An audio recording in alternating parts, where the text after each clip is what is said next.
రాజధాని అమరావతి మరో అపూర్వ ఘట్టానికి వేదిక కానుంది. ఈ నెల 26న జరిగే రిపబ్లిక్ డేను తొలిసారి రాజధానిలో జరిపేందుకు ప్రభుత్వం సన్నద్ధమవుతోంది. రాజధాని నడిబొడ్డున జరగబోయే వేడుకల కోసం శరవేగంగా ఏర్పాట్లు సాగుతున్నాయి. సీడ్ యాక్సెస్ రోడ్డు నుంచి ఏపీ హైకోర్టుకు వెళ్లే రోడ్డులో 22 ఎకరాల గ్రౌండ్ని రిపబ్లిక్ డే కోసం సిద్ధం చేస్తున్నారు. 22 ఎకరాల్లో పరేడ్ గ్రౌండ్ను ఏర్పాటు చేశారు. 15 ఎకరాల్లో వివిఐపి పార్కింగ్, మరో 25 ఎకరాల్లో పబ్లిక్ పార్కింగ్ ఏర్పాటు చేశారు. రాజధానిగా అమరావతిని ప్రకటించి 10 ఏళ్లు దాటిపోయినా ఇంతవరకు ఇండిపెండెన్స్ డే గానీ రిపబ్లిక్ డే గానీ ఇక్కడ జరపలేదు. రెండోసారి కూటమి అధికారంలోకి వచ్చాక అమరావతిలో ఇండిపెండెన్స్ డే, రిపబ్లిక్ డే వంటి వేడుకలను జరపాలని ప్రయత్నం చేసినా సరైన రోడ్లు, గ్రౌండ్ లేకపోవడంతో సెక్యూరిటీ నేపథ్యంలో ఆలోచించి ఇంతవరకు ఇలాంటి నిర్ణయం తీసుకోలేదు. అయితే ఇప్పుడు ఆ సమస్య చాలా వరకు తీరిపోవడంతో రిపబ్లిక్ డేను నిర్వహిస్తున్నారు. ఈ వేడుకకు రాజధాని నిర్మాణానికి భూములు ఇచ్చిన రైతులను ప్రత్యేక అతిథులుగా ఆహ్వానిస్తున్నారు. ఇప్పటికే వేడుకకు హాజరు కావాల్సిందిగా రైతులకు ఆహ్వాన పత్రికలు పంపుతున్నారు. ఈ కార్యక్రమంలో మొత్తం 13,000 మంది కూర్చునేలా ఏర్పాట్లు చేస్తున్నారు. సో రాజధాని అమరావతి గణతంత్ర వేడుకలకు మొదటిసారి వేదిక కాబోతుంది. దానికి సంబంధించి పూర్తి స్థాయిలో అన్ని ఏర్పాట్లు కూడా ఇప్పటికే అధికారులు సిద్ధం చేసిన పరిస్థితి అమరావతి ప్రాంతంలో కనిపిస్తుంది.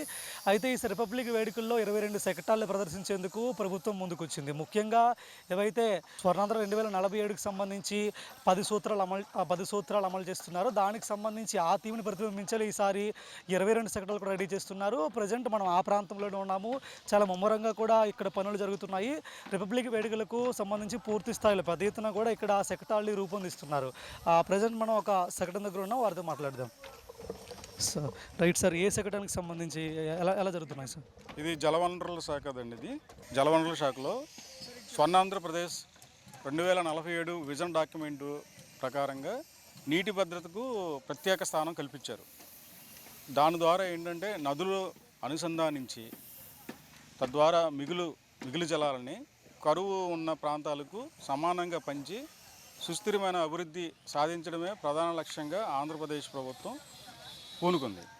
దానికి అనుగుణంగా ఈ శకటం తయారు చేయబడింది. ఈ శకటంలో ఈసారి అన్ని అంశాలు కుదిర్చాం. అందుట్లో మొదటిగా మనం డ్యామ్ నిర్మాణం, రెండోది కాలువల నిర్మాణం, మూడోది ఇప్పుడు ప్రజెంట్ వర్షాలు వస్తున్నప్పుడు ఈ గొలుసుకట్టు నిర్మాణం ద్వారా చెరువుల్లో ప్రతి చెరువుల్లో నీటిని నింపి బావుల్లో వాటర్ని భూగర్భ జలాలని పైకి వచ్చేలా చేసి, అలాగే బిందు సేద్యం మరియు సూక్ష్మ సేద్యం ద్వారా తక్కువగా ఉన్న వాటర్ని కూడా మనం ఎఫెక్టివ్గా యూటిలైజ్ చేసుకొని బంగారు పంటలు పండించే లక్ష్యంగా ఆంధ్రప్రదేశ్ పెట్టుకుంది. దానికి అనుగుణంగానే ఈ శకటాన్ని తయారు చేయడం జరిగింది. తొలిసారిగా అమరావతిలో గణతంత్ర దినోత్సవ వేడుకలు నిర్వహించేందుకు ఏర్పాట్లు జరగడం విశేషంగా మారింది. ఇది అమరావతికి మాత్రమే కాదు, భూములిచ్చిన రైతులు కూడా గర్వకారణంగా భావిస్తున్నారు. ఇప్పటి వరకు రాష్ట్ర స్థాయిలో స్వాతంత్ర వేడుకలు నిర్వహించగా గణతంత్ర వేడుకలు విజయవాడ కేంద్రంగా జరుగుతూ వచ్చాయి. అయితే ఈసారి జనవరి 26న జరిగే వేడుకలు అమరావతిలో నిర్వహించనుండటంతో ఆ ప్రాంతమంతా ఉత్సాహంతో నిండిపోయింది. సిఆర్డీఏ కార్యాలయం సమీపంలోని సీడ్ యాక్సెస్ రోడ్ నుంచి హైకోర్టుకు వెళ్లే మార్గంలో 22 ఎకరాల్లో 77వ గణతంత్ర దినోత్సవ వేడుకలు నిర్వహించేందుకు ఏర్పాట్లు జరుగుతున్నాయి. రిపబ్లిక్ పరేడ్ కోసం ఏపీఎస్పీ ఆధ్వర్యంలో గత వారం రోజులుగా పరేడ్ రిహార్సల్స్ జరుగుతున్నాయి. పరేడ్ లో ఈసారి 10 కాంటిజెంట్లు పాల్గొనబోతున్నాయి. ఇందులో 5 ఆర్మర్డ్, 5 అన్ఆర్మర్డ్ కాంటిజెంట్లుగా ఉన్నాయి. Army, CRF, Kurnool battalion, Visakha battalion, Kerala police విభాగాలు ఆర్మర్డ్ కాంటిజెంట్ గా పాల్గొంటున్నాయి. NCP, social welfare, scouts and guides, red cross విభాగాలు అన్ఆర్మర్డ్ కాంటిజెంట్లుగా పాల్గొంటున్నాయి. ఇప్పటి వరకు కూడా గణతంత్ర వేడుకలు కానీ స్వాతంత్ర వేడుకలు కానీ విజయవాడ ఇందిరాగాంధీ మున్సిపల్ స్టేడియంలోనే నవ్యాంధ్ర ఏర్పడిన తర్వాత నిర్వహిస్తూ వస్తున్నారు. కానీ ప్రభుత్వం మొట్టమొదటిసారి రాజధాని అమరావతిలో గణతంత్ర వేడుకలు ఈసారి నిర్వహించడంతో ఈసారి ఈ గణతంత్ర వేడుకలు ప్రాధాన్యత సంతరించుకున్నాయని చెప్పుకోవచ్చు. ముఖ్యంగా 22 ఎకరాల విస్తీర్ణంలో ఈసారి గణతంత్ర వేడుకలు చాలా గ్రాండ్గా నిర్వహించబోతుంది ప్రభుత్వం. సీడ్ యాక్సెస్ రోడ్ని ఆనుకుని ఉన్న హైకోర్టుకు వెళ్లే మార్గంలో అటు IAS, IPS, MLA, MLC quarters మధ్యలో 22 ఎకరాల విస్తీర్ణంలో ఒక భారీ పరేడ్ గ్రౌండ్ అయితే ఏర్పాటు చేశారు. అన్ని రకాల సౌకర్యాలు ఉండే విధంగా పూర్తి ఏర్పాట్లు చేశారు. దాదాపు వారం రోజుల నుంచి ఇప్పటికే పోలీస్ అధికారులతో పాటు ఎన్సీసీకి సంబంధించిన మరికొంతమంది విద్యార్థులు కూడా ప్రతిరోజు కూడా పరేడ్ రిహార్సల్ కొనసాగిస్తున్నారు. ప్రజెంట్ కూడా గ్రౌండ్ అంతా కూడా పరేడ్ రిహార్సల్ కొనసాగుతున్నాయి. అయితే ఈసారి గణతంత్ర వేడుకలకు ప్రత్యేక అతిథులుగా ఎవరైతే అమరావతి నిర్మాణం కోసం భూమిని ఇచ్చారో వాళ్ళని ప్రత్యేక అతిథులుగా ఈసారి ఈ గణతంత్ర వేడుకలకైతే ప్రభుత్వం ఆహ్వానిస్తుంది. అదేవిధంగా శకటాలకు సంబంధించి 22 శకటాలు ఈసారి గణతంత్ర వేడుకల్లో పాల్గొనబోతున్నాయి. అయినప్పటికీ ఏదైతే స్వర్ణాంధ్ర 2047కి సంబంధించి విజన్ ఉందో దానికి సంబంధించి 10 సూత్రాలు అయితే ప్రభుత్వం ప్రవేశపెట్టింది. ఆ 10 సూత్రాలు ప్రతిబింబించే విధంగా ఈ శకటాలు రూపొందించారు. 22 శకటాలు కూడా 10 సూత్రాలు ప్రతిబింబించే విధంగా ఉంటాయని కూడా అధికారులు చెప్తున్న పరిస్థితి అయితే కనిపిస్తుంది. అయితే ఇప్పటికే కూటమి ప్రభుత్వం అధికారంలోకి వచ్చిన తర్వాత మొదటిసారిగా ఇక్కడ గణతంత్ర వేడుకల్ని ఇండిపెండెన్స్ డే నిర్వహించాలని ప్రయత్నించినప్పటికీ పూర్తి స్థాయిలో రోడ్లు సెక్యూరిటీ పరంగా కొంత ఇబ్బంది ఉండడంతో ఎప్పటి వరకు వేడుకలు నిర్వహించలేదు. ఇప్పుడు పరిస్థితి పూర్తిగా మారిపోవడంతో సీడ్ యాక్సెస్ రోడ్ అందుబాటులో ఉంది. దాంతోపాటు మెరుగైన కనెక్టివిటీ కూడా అమరావతి ప్రాంతానికి ఉండడంతో ఈసారి గణతంత్ర వేడుకలు అమరావతి ప్రాంతం నిర్వహిస్తున్నారు.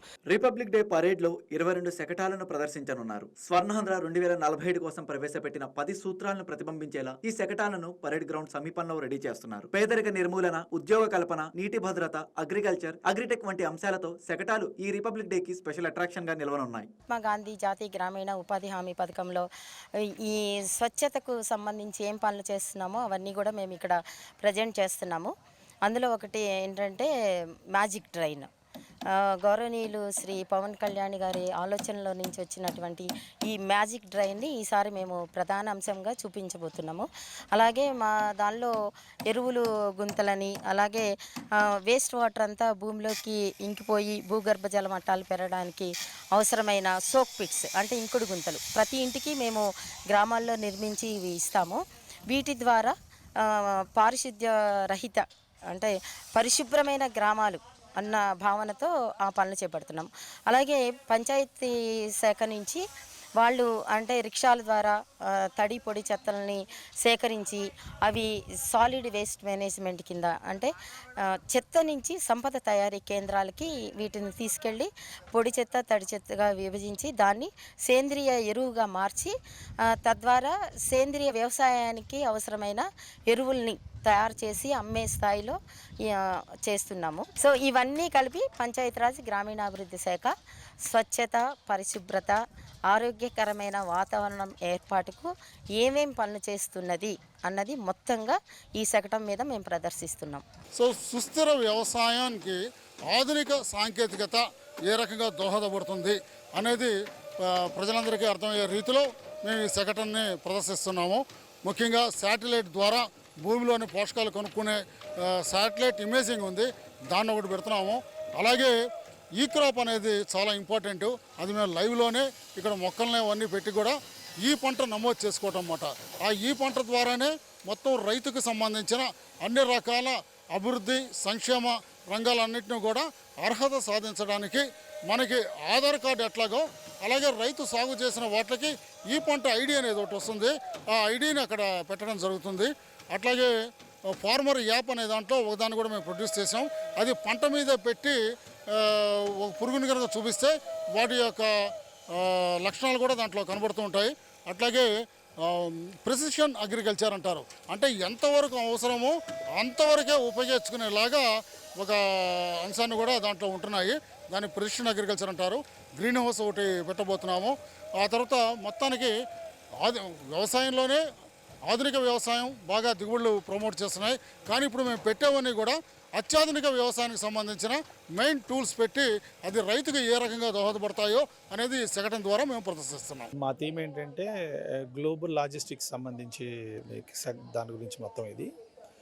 దీంట్లో ఏంటంటే కనెక్టివిటీ అమరావతికి సంబంధించి రాజధానులు చుట్టుపక్కల దగ్గరలో ఉన్నటువంటి కనెక్టివిటీ ఏదైతే ఉందో రోడ్డు కావచ్చు, లేకపోతే వాటర్ బేస్డ్ కానీ, తర్వాత మన బందర్ పోర్ట్ ఉంది కదా, ఆ పోర్టు సంబంధించి మొత్తం కనెక్టివిటీ రాజధానికి ఎలా కనెక్టివిటీ జరుగుతుంది, రైల్వే పరంగా కానీ సెంట్రల్ గవర్నమెంట్ స్టేట్ గవర్నమెంట్ తీసుకునే చర్యలు ఏ విధంగా మాకు అమరావతి కనెక్ట్ అవుతున్నాయి, ఎలా పెట్టుబడులు జరుగుతున్నాయి, రోడ్స్ నువ్వు చూసినట్టయితే అద్భుతమైనటువంటి రోడ్లు క్రియేట్ చేస్తున్నారు.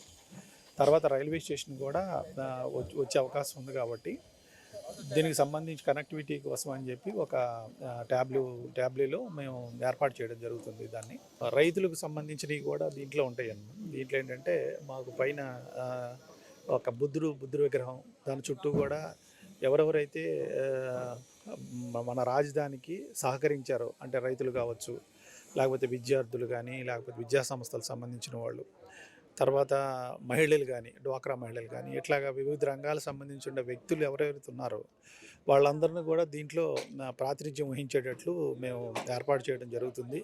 ఇంకోటి అభివృద్ధికి సంబంధించినవి అంటే ఇప్పుడు ప్రజెంట్ సిఆర్డీఏ సంబంధించిన బిల్డింగ్లు కానీ, రేపు రాబోయేటటువంటి అసెంబ్లీ తర్వాత సెక్రటరియట్ సంబంధించిన బిల్డింగ్స్ కానీ, ఇటువంటి అన్నీ కూడా మొత్తం కూడా దీంట్లో పెట్టడం జరుగుతుంది.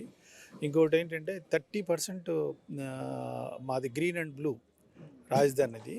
దీంట్లో అది కూడా మేము దాంట్లో ప్రస్ఫుటంగా చూపించే విధంగా మేము ఏర్పాటు చేయడం జరుగుతుంది. అమరావతిలో జరగనున్న గణతంత్ర దినోత్సవ వేడుకలు రాష్ట్ర రాజకీయ సామాజిక వాతావరణంలో ప్రత్యేక స్థానాన్ని సంపాదించనున్నాయనే అభిప్రాయం వ్యక్తమవుతోంది. వివిఐలతో పాటు రైతులకు ప్రత్యేకంగా విఐపి గ్యాలరీ ఏర్పాటు చేయడం ద్వారా రాజధాని నిర్మాణంలో వారి పాత్ర ఎంత కీలకమో మరోసారి గుర్తు చేస్తున్నట్లు ఉంది. అందుకే ఈసారి రిపబ్లిక్ డే వేడుకల్లో అమరావతి రైతులే ప్రధాన ఆకర్షణగా నిలవనున్నారని అందరూ భావిస్తున్నారు. ముఖ్యకరమైనటువంటి అడవులు నీటి భద్రతకు ఆధారము అనేటువంటి థీమ్ మీద మేము ఈ శకటాన్ని తయారు చేస్తున్నాము. దీంట్లో ముఖ్యంగా మన ఫ్లాగ్షిప్ యానిమల్ అయినటువంటి ఏపీకి ప్రైడ్ అయినటువంటి టైగర్ని మేము ఉంటూ దాని సంరక్షణ విధానం వల్ల కలిగేటువంటి లాభాలు అంటే ఎప్పుడైతే అడవులు మంచిగా ఉంటాయో అప్పుడే వన్యప్రాణులు కూడా బాగా ఉంటాయి. సో ఈ వన్యప్రాణులు అడవుల యొక్క బ్యాలెన్స్ తోటి మనం అత్యంత విలువైనటువంటి పంచభూతాలు ఉన్నాయో వాటన్నింటినీ కాపాడుకుంటూ ఉంటాము. సో భూమి, ఆకాశము, గాలి, నీరు, నిప్పు ఈ ఏవైతే ఉన్నాయో వీటన్నింటినీ కాపాడుకోవడానికి మనము బయోడైవర్సిటీ, ఫారెస్ట్ యొక్క బయోడైవర్సిటీని ఎప్పుడూ కాపాడుతూ ఉండాలి.